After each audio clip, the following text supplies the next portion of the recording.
Bueno, buenas tardes a todos. Una vez más, bienvenidos a una nueva charla del Grupo de Interés en Medicina Interna.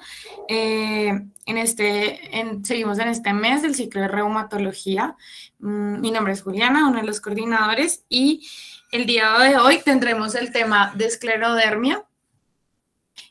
Nuestros expositores, Daniel Quintero, Esteban Pérez y Jennifer Gutiérrez, estarán el día de hoy tratando este tema. Entonces, espero la disfruten y pues les doy paso. Listo, muy buenas tardes a todos nuevamente. Vamos a comenzar entonces con esta charla.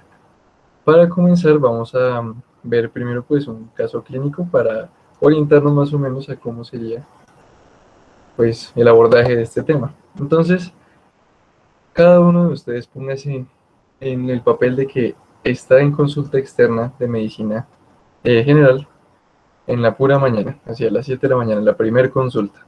Y llega una mujer de 28 años y le cuenta, bueno, ella es procedente de Carmen de Atrato, del Chocó, y vive en Bogotá hace 5 años. Actualmente se ocupa como estudiante de administración de empresas. Es la mujer que está a la derecha aquí en la foto.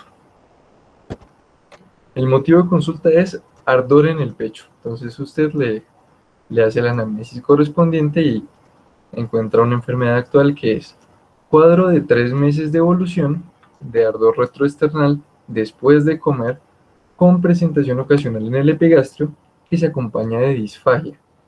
Dice que ha perdido peso, pero que se siente más delgada y que lo relaciona a que no poder comer por ese ardor y por eh, esa dificultad para comer, pues que no está comiendo, ha disminuido pues en su ingesta. Entonces pues aquí el médico debe hacerse como todo el proceso de pensar, bueno, ¿qué puede causar la disfagia? ¿Será algún problema en el músculo del esófago? ¿Será en los músculos de la deglución? ¿Será en los nervios que inervan esos músculos? ¿Qué podrá hacer? Entonces, luego en los antecedentes, pues no hay mayor antecedente de importancia, solamente que pues farmacológicos, que la paciente refiere que para ese ardor que le da después de comer, toma leche de magnesia y pues le mejora un poquito los síntomas. ¿Qué llama la atención? Que en los antecedentes familiares la mujer nos comenta que la abuela tiene diagnóstico de síndrome de Sjögren y artritis reumatoide y que su hermana tiene lupus eritematoso sistémico. Entonces, cuando van a hacer la revisión por sistemas, hace una revisión por sistemas muy juiciosa, teniendo en cuenta los antecedentes y para buscar si tienen algo que ver con la enfermedad actual. Entonces, en cuanto a los síntomas en general, no refiere nada, no refiere fiebre, no refiere dolor de cabeza, ninguna alteración neurológica, náuseas, vómito, taquicardia, tos, disnea, bueno.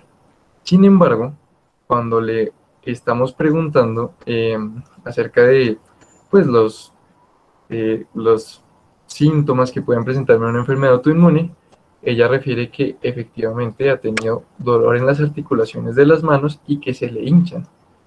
Dice que principalmente son en las mañanas, eso ocurre y que hace 5 meses comenzó con ese cuadro, o sea, un mes antes de lo que comenzó pues los síntomas de la disfagia y de lo que parece ser un síndrome de reflujo gastroesofágico.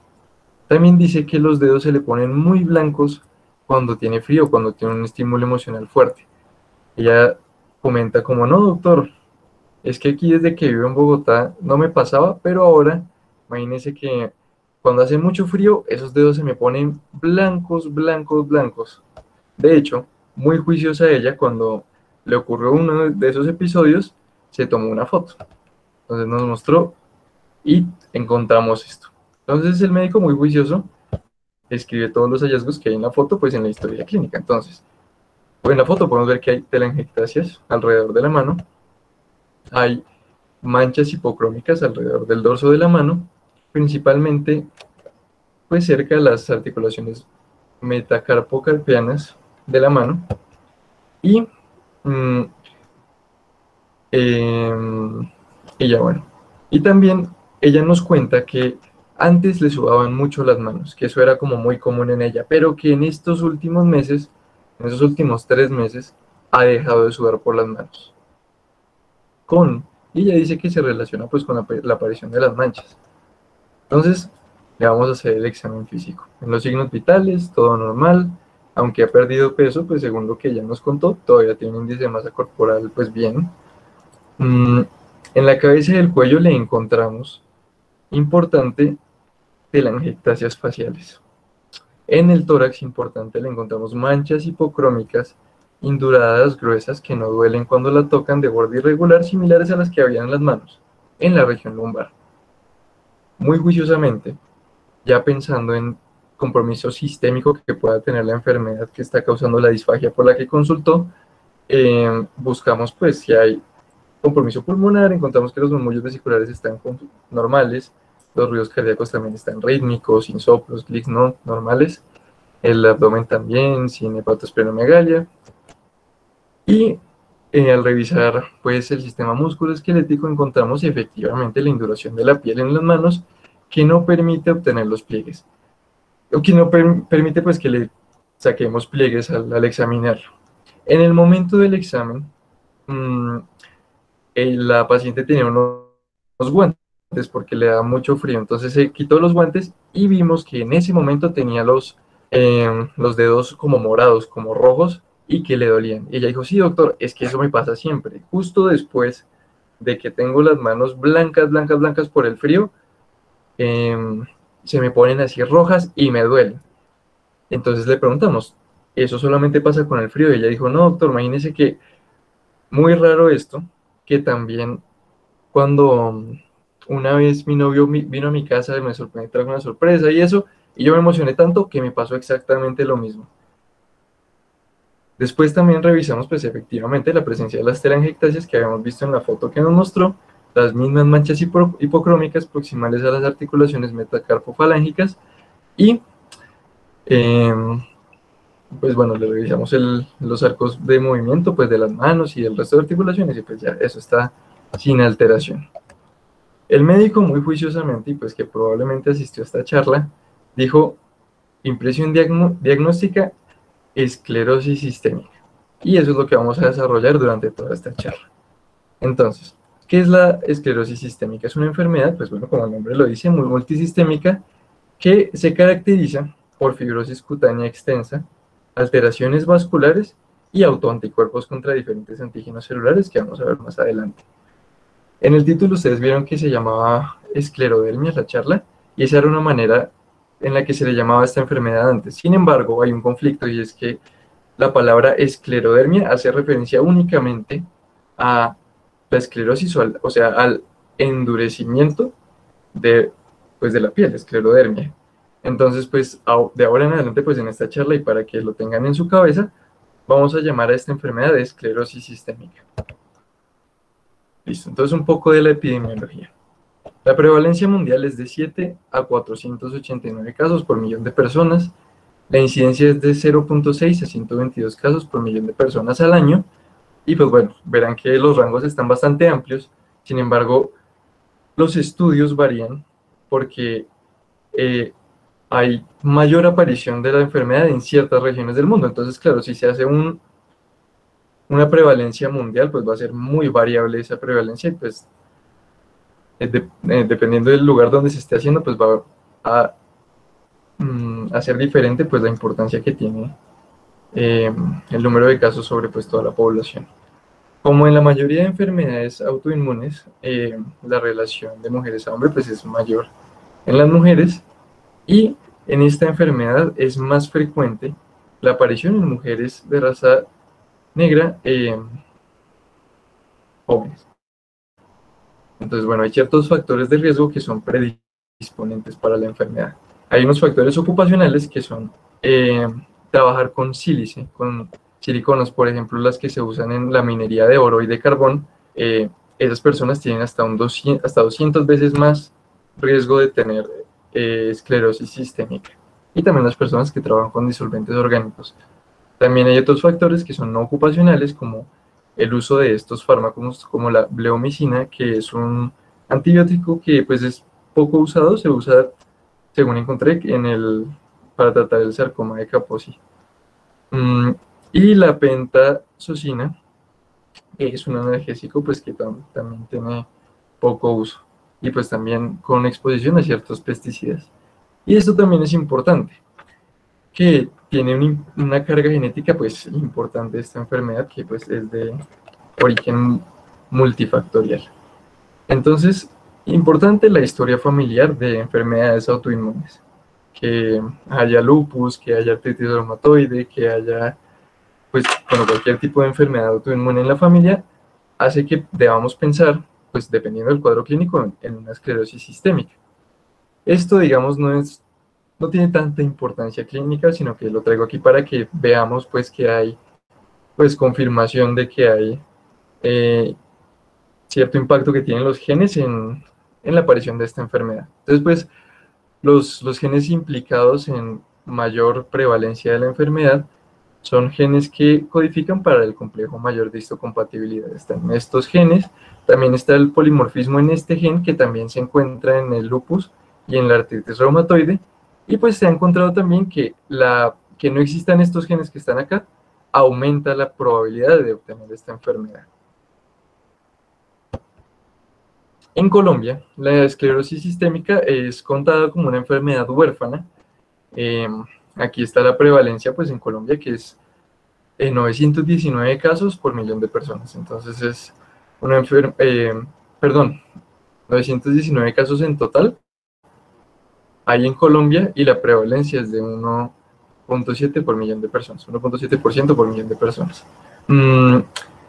Pues bueno, se encuentra en el puesto octavo entre las 10 primeras enfermedades huérfanas que hay en Colombia. Estos son datos del 2013 al 2020. Es importante conocer que esta ley, la ley 1392 del 2010, promueve el tratamiento oportuno y multidisciplinario de estas enfermedades, que pues se deben reportar y se deben pues hacer que se dé como el mejor tratamiento posible a la persona que lo tenga.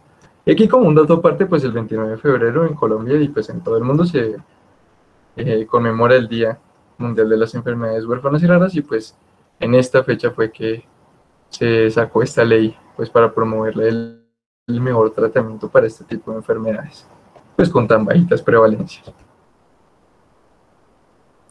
Buenas noches, dando continuidad a la charla, voy a hablarles de la fisiopatología. Entonces, en principio, quiero que tengamos en cuenta que la enfermedad es compleja y aún no se ha comprendido por completo, pero se entiende y se sabe que hay 3 mecanismos que participan en su desarrollo, que es la alteración del sistema inmunitario, la secreción inadecuada de colágeno por los fibroblastos y un daño endotelial vascular.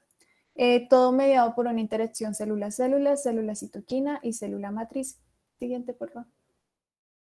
Donde a nivel inmunitario vemos que hay una síntesis de autoanticuerpos y autoinmunidad mediada por células. A nivel microvascular hay una vasculopatía fibroproliferativa, y a nivel de fibroblastos, como ya mencioné, una acumulación de colágeno principalmente tipo 1 en piel y vasos y órganos internos. Siguiente, por favor. Todo esto, como ya mencionó mi compañero Daniel, está dado por una susceptibilidad genética. Y se cree que está relacionado con un desencadenante que puede ser una infección, una exposición a tóxicos o fármacos, como ya mencionó Daniel. Siguiente, por favor. Dentro de la autoinmunidad, vemos que hay una síntesis de autoanticuerpos que se han relacionado con el diagnóstico y pronóstico de la enfermedad, que son característicos de la esclerosis, pero no específicos. Dentro de ellos, por ejemplo, de los no específicos, encontramos a los ANAS, que se encuentran en el 75 al 90% de los pacientes. Este no confiere pronóstico ni diagnóstico. Siguiente, por favor. Pero vemos como los anticuerpos como anticentrómero o ACA, los cuales se encuentran del 20 al 30% de los pacientes con esclerosis, principalmente aquellos que tienen esclerosis sistémica localizada. Estos confieren pronóstico, ya que se ha visto que los pacientes que tienen este tipo de anticuerpos tienen un fenotipo asociado a síndrome de Cres y un fenotipo protector frente a la fibrosis pulmonar, y se ve que están más predispuestos a generar hipertensión arterial pulmonar. Se ha visto que aquellos pacientes que tienen un fenómeno Raynaud de base y un anticuerpos anticentrómero, se le puede decir que este paciente puede en un futuro llegar a desarrollar esclerosis sistémica. Siguiente, por favor. Siguiente, por favor. Listo. En comparación, encontramos el anticuerpo topoisomerasa anterior, por favor.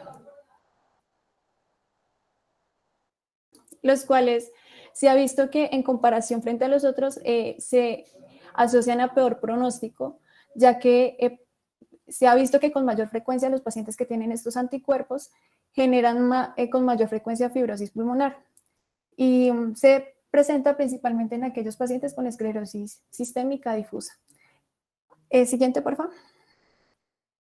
Los anticuerpos anticentrómeros y antitopoisomerasa son mutuamente excluyentes. Como vimos previamente, los anticuerpos anticentrómero se asocian más a protección frente a la fibrosis y predisponen más a la hipertensión arterial pulmonar, mientras que los topoisomerasas generan el efecto contrario.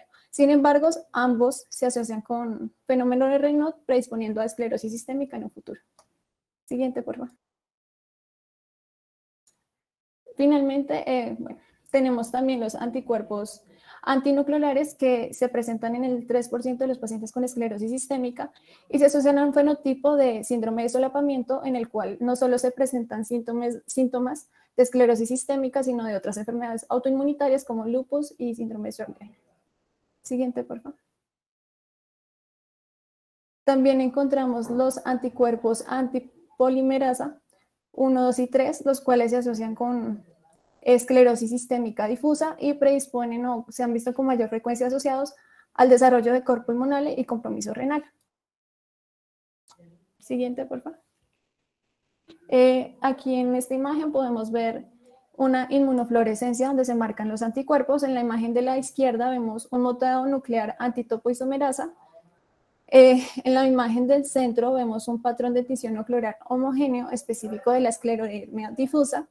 Y a la imagen derecha podemos ver anticuerpos anticentrómeros que se presenta en la esclerosis sistémica limitada.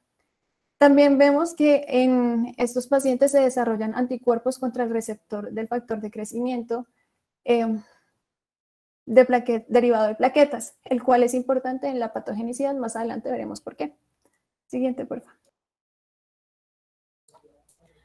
Pasando al siguiente mecanismo por el cual se desarrolla la enfermedad, encontramos los cambios vasculares endoteliales, los cuales afectan principalmente las arteriolas, donde se evidencia estos cambios vasculares por daños estructurales en los capilares de los pliegues unguiales y a nivel macro o semiológicamente lo podemos ver como el fenómeno de Raynaud, junto con otras manifestaciones que más adelante veremos cuáles son.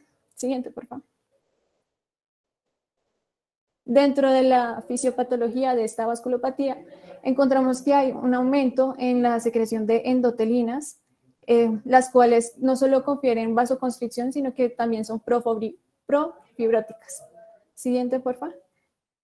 Y se han hecho estudios y se ha encontrado que los pacientes con esclerosis sistémica tienen una disminución en la producción de óxido nítrico. Entonces, aumentan los vasoconstrictores y disminuyen los vasodilatadores, favoreciendo el vasoespasmo, lo cual se manifiesta como el fenómeno de Raynaud o las úlceras unguiales. Siguiente, por favor.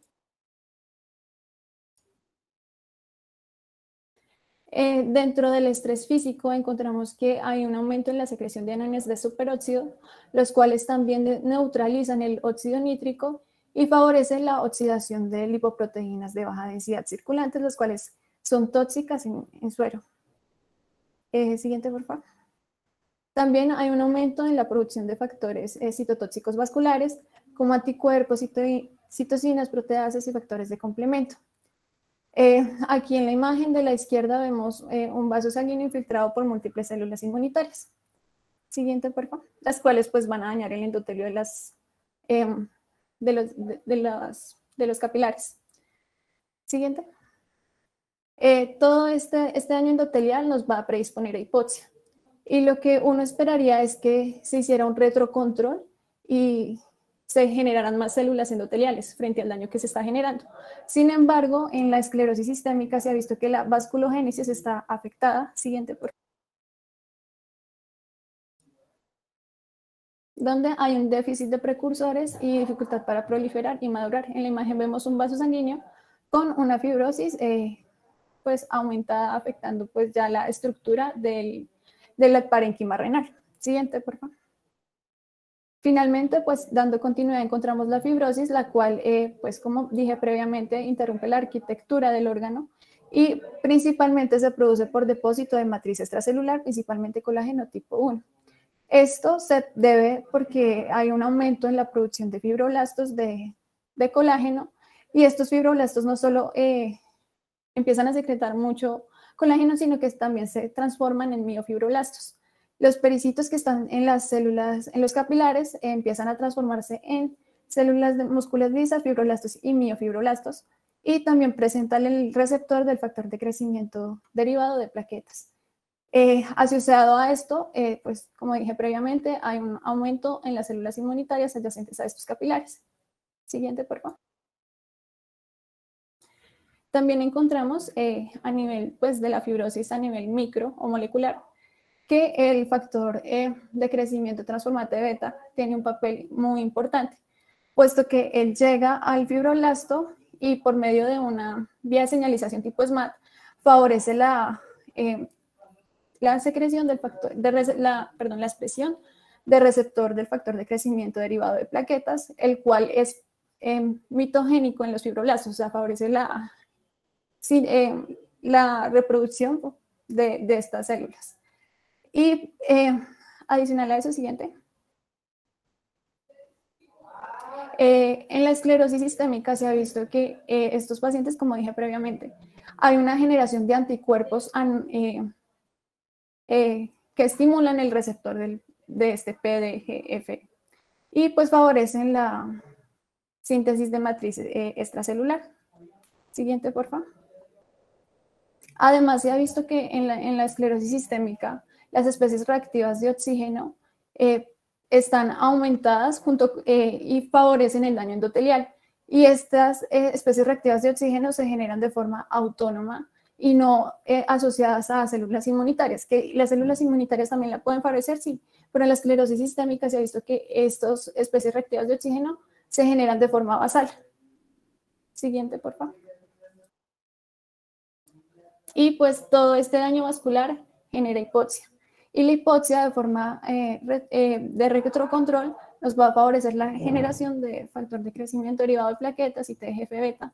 Y pues así se va perpetuando el ciclo de la fibrosis. Siguiente, por favor.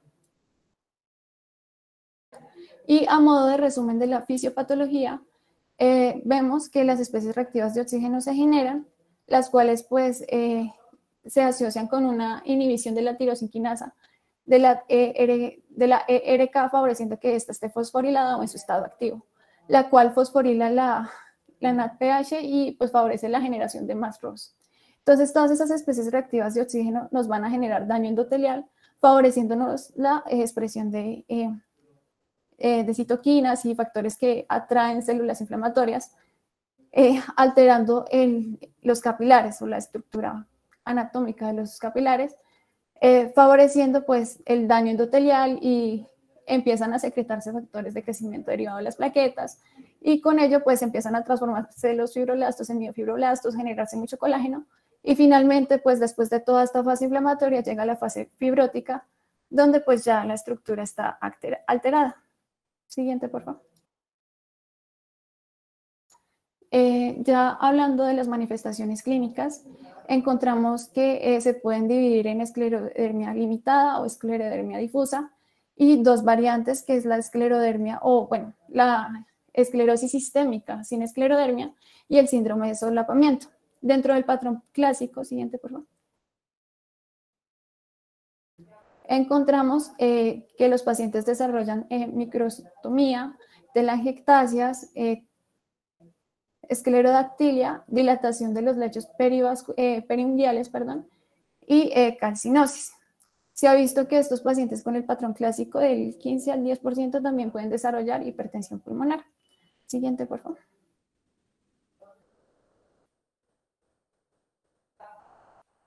También se ha asociado el síndrome de Krebs, pero ya no es tan utilizado. Sin embargo, lo menciono donde se encuentra la calcinosis, el fenómeno de Raynaud, la dismotibilidad del esófago, la esclerodáctil y la telangiectasia, pero ya no se utiliza tanto este subtipo de esclerosis sistémica. Siguiente, por favor. Dentro de la esclerosis difusa, vemos que hay un aumento en el compromiso de la piel, donde esta se asocia más a un patrón de esclerodermia central o a nivel del tronco. También puede haber atrofia, se asocia más con un patrón de fibrosis pulmonar, perdón. A nivel cardíaco y renal hay mayor compromiso. Siguiente, por favor.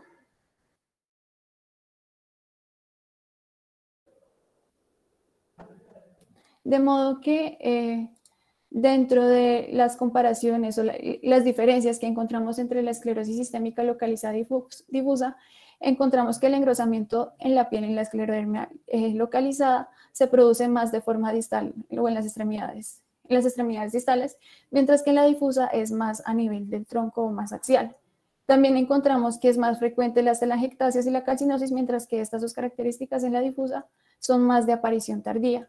Dentro de la manifestación o el compromiso gastrointestinal, vemos que en la esclerosis localizada el esófago es el que más comúnmente se afecta, mientras que en la difusa el intestino grueso y el delgado es el que más compromiso tiene. A nivel pulmonar, la fibrosis pulmonar se presenta más en la difusa, mientras que la hipertensión pulmonar más en la localizada. El riñón se compromete con mayor frecuencia en la difusa, y pues los autoanticuerpos que ya mencioné al principio de la fisiopatología. Siguiente, por favor.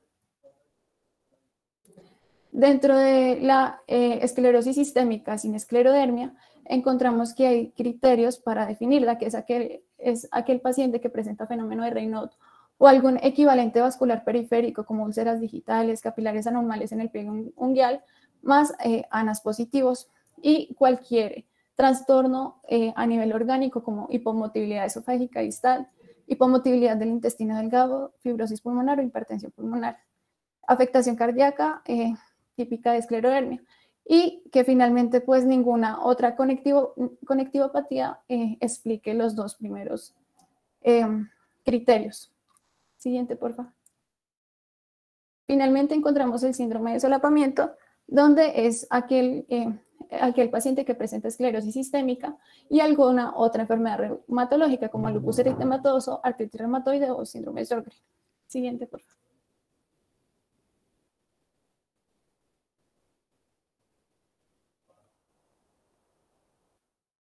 Siguiente, por favor. Listo. Bueno, ya entrando al diagnóstico, entonces pensemos, ¿a qué paciente debo considerar que probablemente esté cursando con una esclerosis sistémica? Como ya lo mencionamos, los pacientes que nos lleguen con fenómenos de Raynaud, con afectaciones en la dismotilidad esofágica, alteraciones esofágicas, va a ser uno de los síntomas principales, que nos lleguen con reflujo esofágico, que nos manifiesten problemas de disfagia. También a su vez vamos a encontrar fenómenos que se denominan comúnmente como dedos en salchicha, como lo vemos en la imagen a la izquierda, o también con afectaciones en el engrosamiento de la piel, que en la imagen derecha la podemos ver un poco, vemos que la piel empieza a ser un poquito más brillante. Teniendo en cuenta toda la fisiopatología, vamos a tener fenómenos que son, por ejemplo, afectaciones siendo sistémicas, tanto renales, cardíacas, gastrointestinales o pulmonares. Entonces, vamos a encontrar problemas en diarrea con mala absorción, vamos a encontrar piel perioral apretada, producto de ese engrosamiento dérmico, hiperpigmentación de la piel, hipertensión de origen agudo, ulceraciones en puntas de dedos o solamente vamos a encontrarlas como cicatrices. Como ya lo había mencionado mi compañera Jennifer, existe algo que antiguamente se consideraba el síndrome CREST, que son la calcinosis cutis, el fenómeno de Raynaud, alteraciones del esófago, la esclerodactilia y las telangiectasias mucocutáneas, que sería como la manifestación del libro, por decirlo de alguna forma, de la esclerosis sistémica. Sin embargo, estas no se dan siempre. Entonces hay que estar pendiente de todas estas manifestaciones que mencioné. Siguiente, por favor. Entonces, como les llevo mencionando, a la imagen, en las imágenes de la izquierda vamos a ver cómo las afectaciones en la cara y en la boca. Vamos a ver que tiene una disminución en la apertura de la boca se ve como un poquito pequeña. Vamos a verle las telangiectasias en la lengua o en la cara, en la piel, en el tórax. Vamos a ver disminución de las encías, aumento podemos ver ya un poco más la raíz de los dientes. Vamos a ver las cicatrices en la imagen superior derecha de las lesiones ungueales y abajo vamos a ver estas lesiones vasculares que son el equivalente vascular periférico del Raynaud. Siguiente.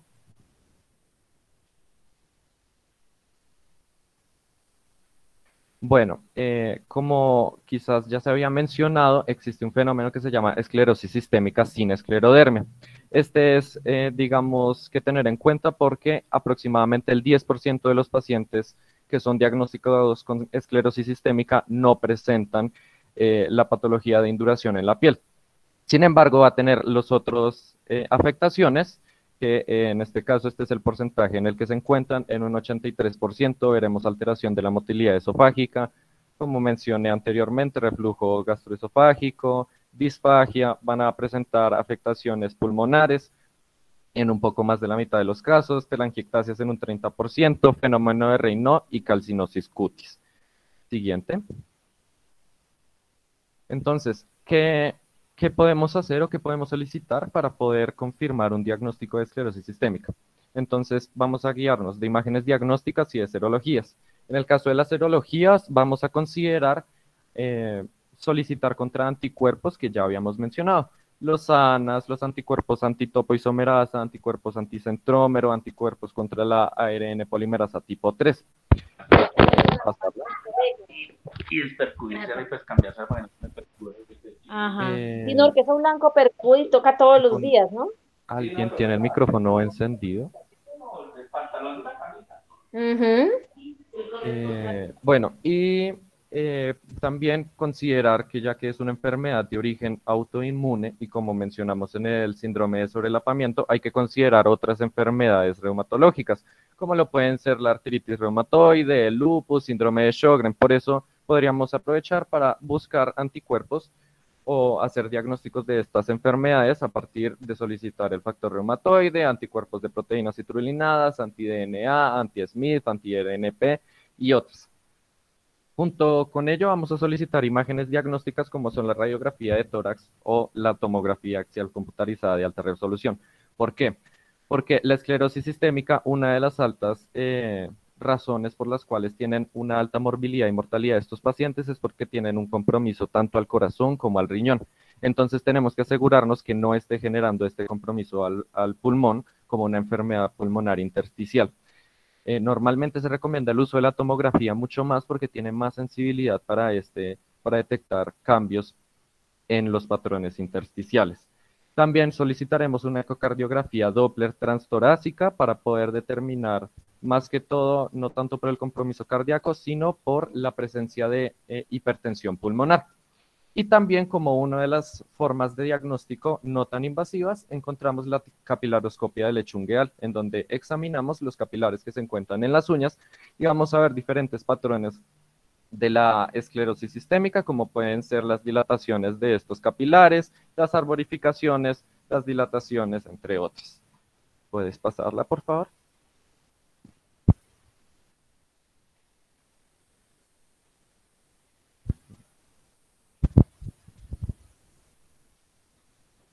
Listo, ahí como mencioné, esa es como una imagen de lo que se verían en las capilaroscopias y abajo cómo se vería más o menos las alteraciones de los capilares.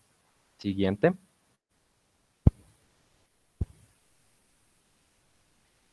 Bueno, Entonces, como ya habíamos mencionado, tenemos nuestro paciente que le encontramos Raynaud, que de pronto le encontramos que la piel se encuentra un poco engrosada, que no la podemos pellizcar. Pero entonces, ¿cómo realmente podemos hacer un diagnóstico de esto? Para ello, el Colegio Americano de Reumatología y la Liga Europea contra las Enfermedades Reumatológicas en 2003 hicieron una actualización de los criterios diagnósticos, en el cual hicieron esta tablita con puntajes, en el cual dependiendo de la sintomatología que presente el paciente le vamos a asignar los puntos. Entonces, el diagnóstico se da con la presencia de 9 o más puntos, entonces podemos ver que si presenta esclerosis cutánea de los dedos de ambas manos, que se extiende hasta las articulaciones metacarpofalángicas, ya es suficiente para diagnosticar una esclerosis sistémica. Sin embargo, pues no puede encontrarse en todos los casos esto, y por eso si presenta dedos en salchicha, si presenta úlceras digitales o las cicatrices en las puntas de los dedos, los fenómenos de Raynaud, y todos sumados nos den más de 9 puntos, podríamos también hacer el criterio de diagnóstico de esclerosis sistémica. Siguiente. Listo. Ya yendo un poquito más al tratamiento, tenemos a nuestro paciente que ya sabemos que tiene esclerosis sistémica. Ahora, ¿qué vamos a hacer para evitar que progrese o mejorar la calidad de vida del paciente? Hay que considerar si es una esclerosis sistémica de carácter cutánea difusa o cutánea limitada. ¿Por qué?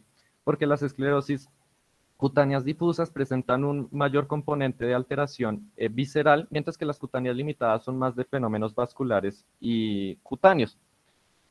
Si padece de otras patologías, como lo habíamos mencionado anteriormente, pueden presentar un síndrome de sobrelapamiento con otras enfermedades reumatológicas.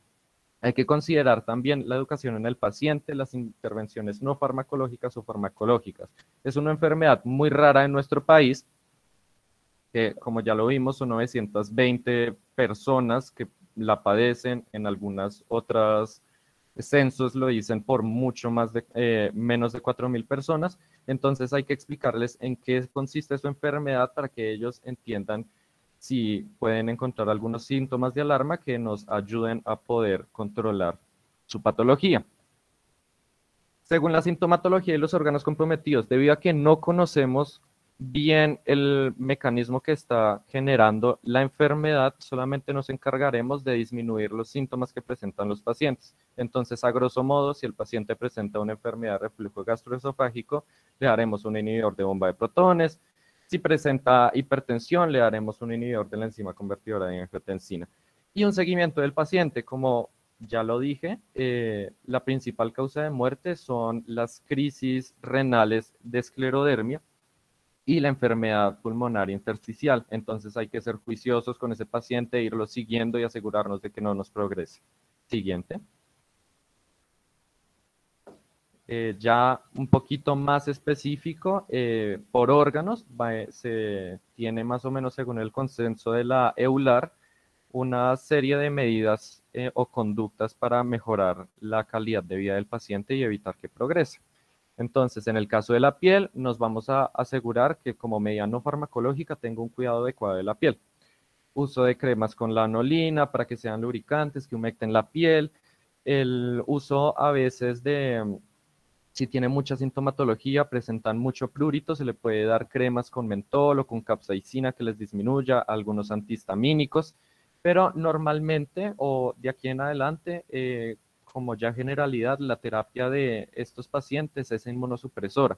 Entonces vamos a tratarlos con metotrexato, micofenolato de mofetilo o ciclofosfamida. El micofenolato es actualmente uno de los medicamentos que más se recomiendan porque tiene un buen perfil de seguridad, los pacientes lo toleran de mejor manera y ayuda también a prevenir la progresión a enfermedad pulmonar. Si el paciente empieza a tener ya refractariedad a estos medicamentos, ya se utiliza como segunda línea la ciclofosfamida. En el caso de si presenta un fenómeno de Raynaud, vamos a emplear primero las medidas no farmacológicas, evitar de que se exponga al frío, que use guantes, que por ejemplo use también orejeras, porque no solamente es de las manos, sino en lugares en los cuales son más susceptibles al frío. Pero también podríamos usar el amlodipino como un medicamento que nos ayude a tratar de disminuir la aparición de este fenómeno.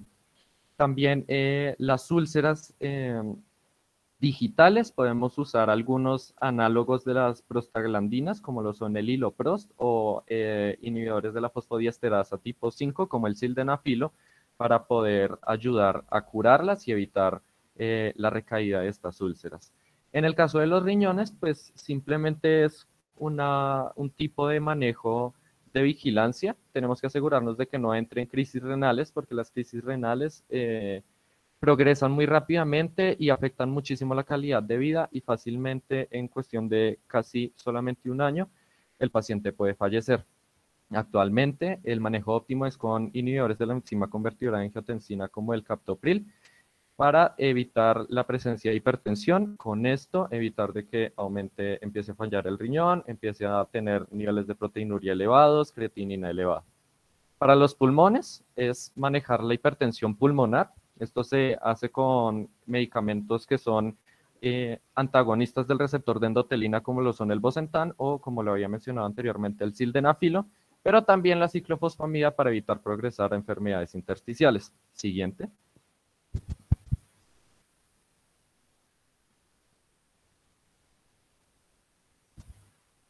Ya a nivel gastrointestinal, entonces, pues enfocándonos como estructuras específicas en la boca, vamos a asegurar de explicarle al paciente que tenga una buena higiene oral, que tenga terapia física para apertura de la boca y pueda poder abrirla más con ejercicios en las expresiones faciales y todo. Recordar que estos pacientes, como van a estar inmunosuprimidos en su terapia, con corticosteroides, con la ciclofosfamida, con el micofenolato, van a estar más susceptibles a infecciones, por lo cual hay que recalcarle esto. Los pacientes pueden presentar fenómenos de candidiasis, entonces se podría considerar una terapia antifúngica. A nivel gastroesofágico, entonces consideremos cambios en la dieta, disminución o eliminar del todo en la dieta el consumo de cafeína, de té, de menta, de comidas picantes, el uso de inhibidores de bomba de protones para disminuir el reflujo gastroesofágico. En caso de personas que tengan una dismotilidad esofágica o gastroparesia, podríamos ayudarnos de los prokinéticos como la metoclopramida. Pero también asegurarnos de tener controlados otros factores de riesgo, otras enfermedades que puedan contribuir a ello, como lo es la diabetes. Asegurarnos de que tengan niveles de glicemia controlados. También para el intestino, entonces una de las mayores cosas que nos preocupan son diarreas que nos lleven también a mala absorción, producto de un sobrecrecimiento de bacterias. Entonces aquí lo que vamos a usar es una terapia profiláctica antibacteriana, con antibióticos como lo pueden ser la amoxicilina clavulanato, la rifaximina, el metronidazol, con diferentes regímenes para asegurarnos de que no entre nuevamente en un sobrecrecimiento bacteriano, o para sacarlo de este si ya está presentando diarreas por mala absorción. Siguiente.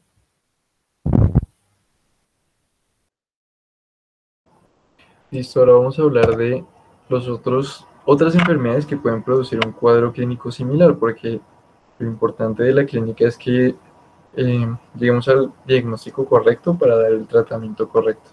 Entonces, hay varias enfermedades que pueden dar una clínica similar, sin embargo, las diferencias van a estar principalmente en las manifestaciones cutáneas. Entonces, está la esclerodermia localizada, que pero tiene dos tipos: la morfea generalizada y la morfea en múltiples placas. El escleromixedema, que pues principalmente tiene pápulas serosas, y puede estar en todo el cuerpo y pues eleva la inmunoglobulina G. El síndrome de Poems, que es un acrónimo pues para polineuropatía, organomegalia, endocrinopatía, gamopatía monoclonal, alteraciones cutáneas, que pues bueno, muestra como manchas parecidas a las de la esclerosis sistémica.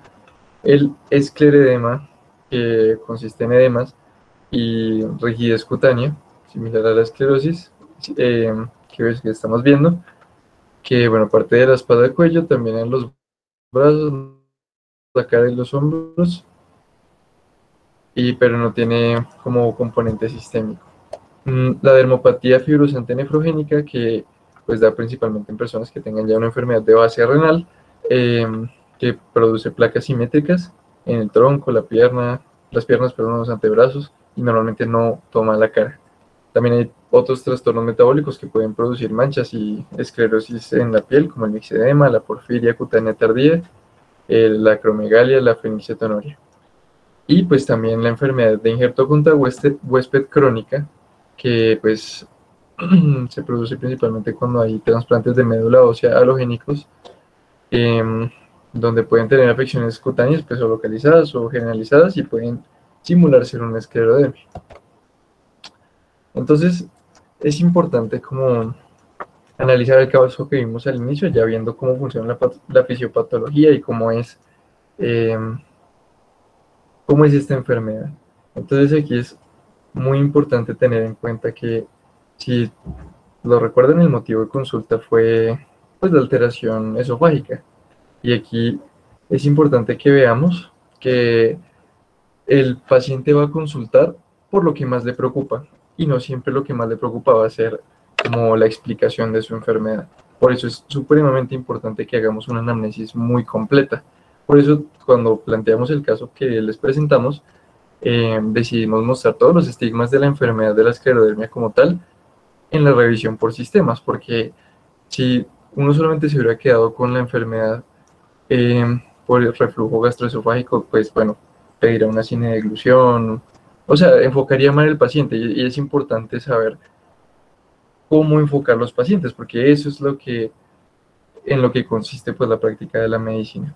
Entonces, pues bueno, la paciente tenía 28 años, tenía antecedentes de importancia de enfermedad autoinmune, la abuela tenía síndrome de Sjögren, artritis, la hermana tenía lupus eritematoso, y pues ella presentaba casi todos los estigmas de la piel, de la esclerosis vascular, como el síndrome de Raynaud, y pues de la esclerosis de la piel como tal. Y según los criterios que nos explicó nuestro compañero Esteban, tiene pues la esclerosis de la piel, que es el síntoma pues que da, el signo, perdón, que ya da como los 9 puntos de la escala. Sin embargo, pues con los demás puntos también simplemente confirma el diagnóstico. Entonces, ¿qué le vamos a pedir a ella?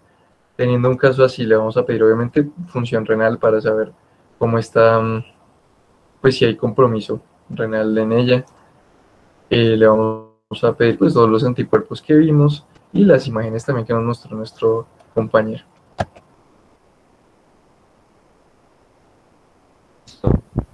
Ya para finalizar y como para concluir todo esto, les dejamos aquí como los puntos más importantes para que ustedes puedan recordar y tener ya sintetizado lo más importante acerca de la esclerosis sistémica. Cuando les llegue un paciente en el cual ustedes tengan la sospecha de que puede presentarlo, consideren que es más común en las mujeres jóvenes, es en proporción de 4-1 frente a los hombres, que el mecanismo, así a grosso modo, se da por fibrosis, por un daño vascular y un componente autoinmune, que la sintomatología puede darse por el fenómeno de Raynaud, por la esclerodactilia, que tiene un engrosamiento de la piel, unas lesiones en punta de dedos o las cicatrices que quedan, y síntomas esofágicos o en general de todo el componente gastrointestinal, como lo puede ser reflujo gastroesofágico, diarrea, problemas en el tránsito intestinal. No siempre van a ser unas manifestaciones cutáneas, en el 10% no se van a ver esas manifestaciones, entonces guíense de otras. Vamos a solicitar serologías como ANAS, antitopoisomerasa, anti-ARN polimerasa y todos esos que están muy asociados y son específicos de la esclerosis sistémica. El tratamiento es según la sintomatología, pero como ya vimos, la mayor parte de estos medicamentos son inmunosupresores, entonces sería ideal que sea remitido y sea revisado por un especialista como un reumatólogo, pero pues en caso de que nos llegue con un síntoma esofágico se puede tratar con esomeprazol. Y vigilar el sistema renal y el pulmonar, porque este es el que nos da la mortalidad de estos pacientes. Los pacientes se nos van a morir de problemas en los pulmones o por crisis renales en los cuales ya entran en falla y al año mueren. Entonces esto es lo más importante y con eso ya sería todo acerca de la charla. Si la pasas, por favor. Esta sería como toda la bibliografía que usamos para poder presentarles esta exposición. y mil gracias por habernos escuchado.